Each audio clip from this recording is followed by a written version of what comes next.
আলেম উলামারা হাজার হাজার উলামায়ে কেরামরা জেলে বন্দী ছিলেন। অসহায় মানুষ, দুঃখী মানুষের ত্রাণ লুটপাট করে খেয়েছে এই সরকার।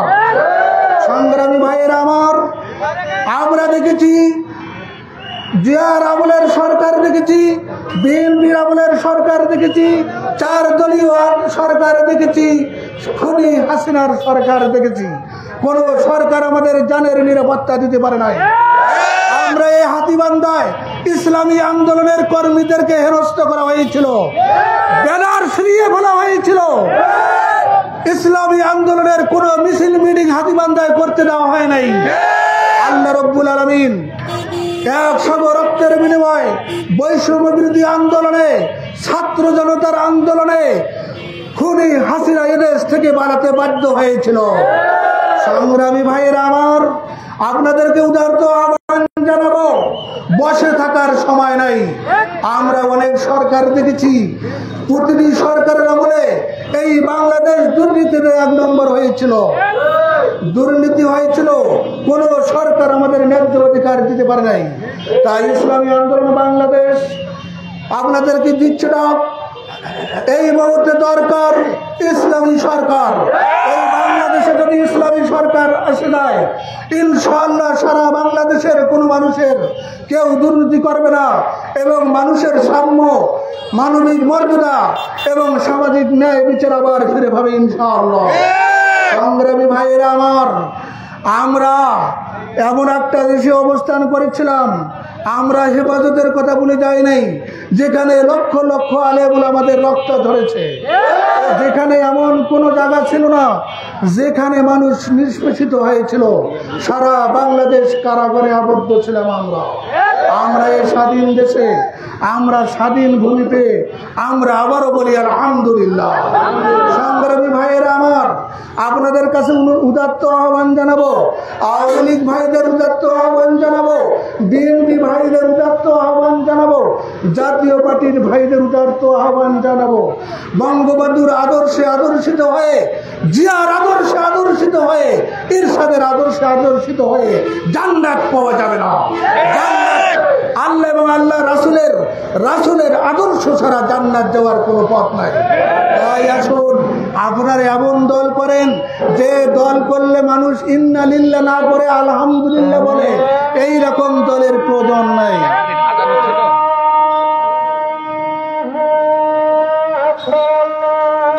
একজন আজানের জবাব দেন, মাইকে বলে দেন, একজন আজানের জবাব দেন, একজন আজানের জবাব দিয়ে দেন, আজানের জবাব।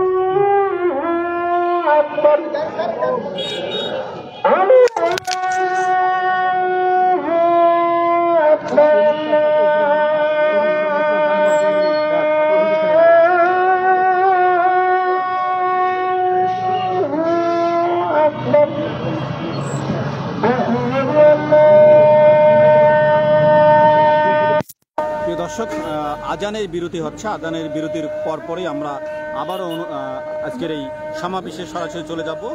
আজানের জন্য কিছুক্ষণ বিরতি।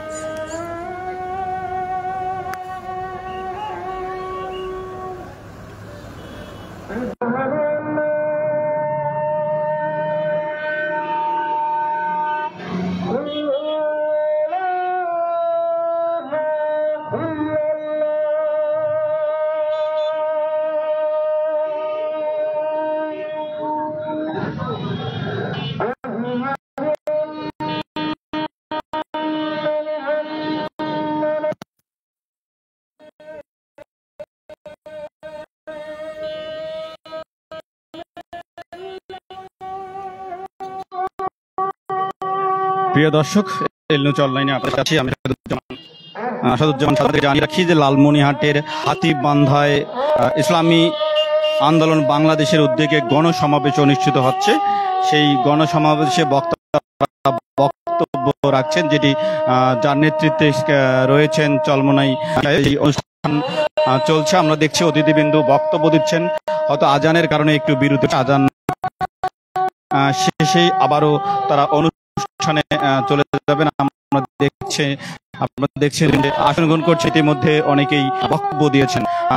আপনাদের রাখি যে 5 আগস্ট সরকার পতনের পরে পরে বিভিন্ন রাজনৈতিক দল, যে দলগুলো দীর্ঘদিনের রাজনৈতিক কর্মসূচি করতে পারেনি, তারা প্রকাশ্যে আসছেন। তাদের মধ্যে একটি কিন্তু ইসলামী আন্দোলন বাংলাদেশ। তারা কিন্তু অনেকদিন পর আমরা দেখছি যে হাতীবান্ধায় তারা প্রকাশ্যে আজকে গণসমাবেশ করছে। এর আগে তারা যখন এই গণসমাবেশ করেছিল তখনই হয় আইন শৃঙ্খলা বাহিনীর বাধার মুখে পড়েছিল, ফলে ছাত্রলীগের বাধা করেছিল, ফলে তারা সমাবেশ করতে পারেনি। আমরা তারা আজকে সমাবেশ করছেন, তাদের জেলা এবং কেন্দ্রীয় নেতৃবৃন্দ এসেছেন, তারা বক্তব্য দিচ্ছেন। আজানের কারণে তাদের অনুষ্ঠান একটু কয়েক মিনিটের জন্য বন্ধ রয়েছে, হয়তো আজান শেষে তারা আবার সরাসরি বক্তব্যে চলেন।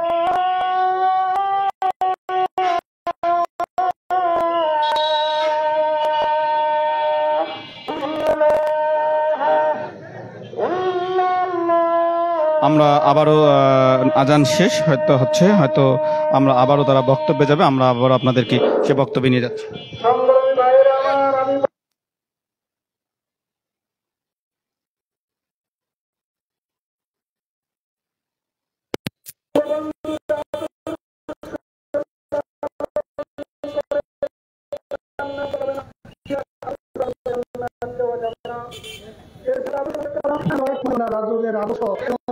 রাসূলের আদর্শে আদর্শিত হতে হবে।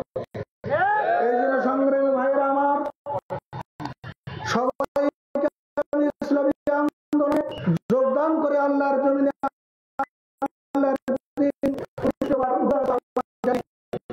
আমার বক্তব্য শেষ করছি। আসসালামু আলাইকুম।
ছাত্র জনতা গণ বিপ্লবে সংঘটিত গণহত্যার বিচার,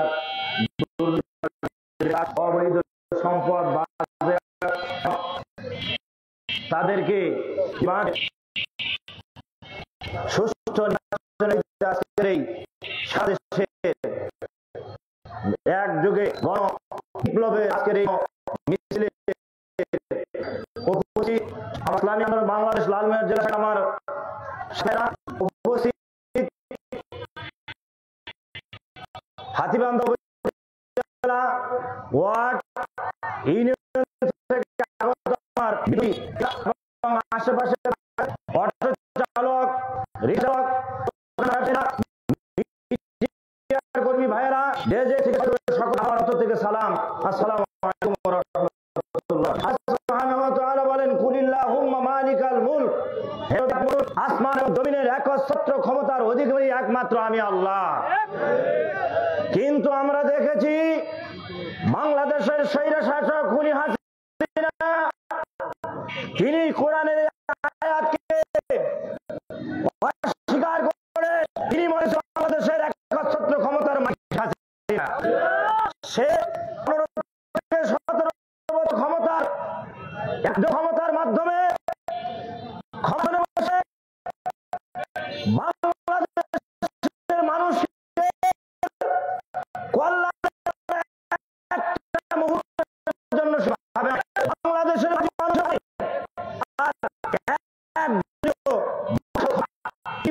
কথা ঠিক আছে,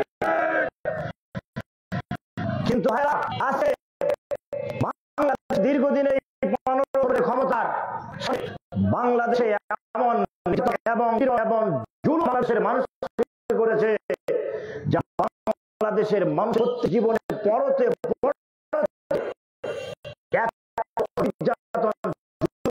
বাংলাদেশ কোনো মানুষ পায় না। বাংলাদেশ এই কারণে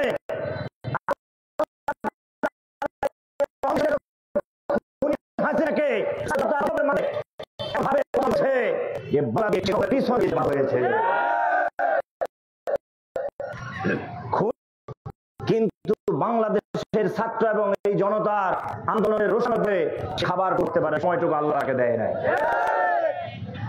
আজকে হাসিনা বাংলাদেশ থেকে পালিয়ে ভারতে বসে সেখান থেকেও ষড়যন্ত্রের কলকাঠি নাড়তেছে। আমরা দেখতেছি ভারতে বসে সেখান থেকে সরকারের সাথে আঘাত করে ফারাক্কার পানি ছেড়ে দিয়ে বাংলাদেশের মানুষকে পানিতে ডুবায় মারতে চাচ্ছে। আপনি বাংলাদেশে যেভাবে ষড়যন্ত্র করেছেন, দেশের মানুষের কল্যাণের জন্য রাজনীতি করেন নাই, দেশ থেকে পালিয়ে যে এখন পর্যন্ত আপনি সেই চিন্তা চেতনা আমার মানসিকতা পরিবর্তন হয় নাই। বাংলাদেশের মানুষ আপনাকে ক্ষমা করবে না। আমরা দেখতে চাই আজকের এই গণমিছিলের, গণবিপ্লবের, গণসমাবেশের মাধ্যম দিয়ে অন্তর্ভুক্তিকারী সরকারের প্রধান উপদেষ্টা আমরা মেসেজ দিতে চাই মিডিয়ার মাধ্যমে, বাংলাদেশের মানুষ ঈদের পরে স্বাধীনতার পর যেভাবে মানুষ খুশি হয়েছিল, ঈদের দিনে মানুষ যেভাবে খুশি হয় তার চেয়ে আরো খুশি হয়ে এই খুনি হাসিনার পতনের পরে। বাংলাদেশের কোন দোকানে মিষ্টি ছিল না।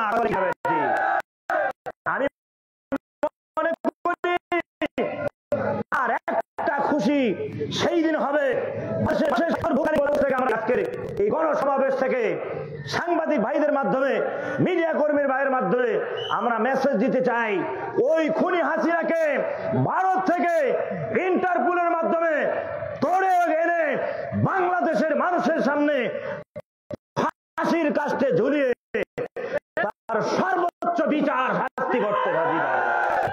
সম্মানিত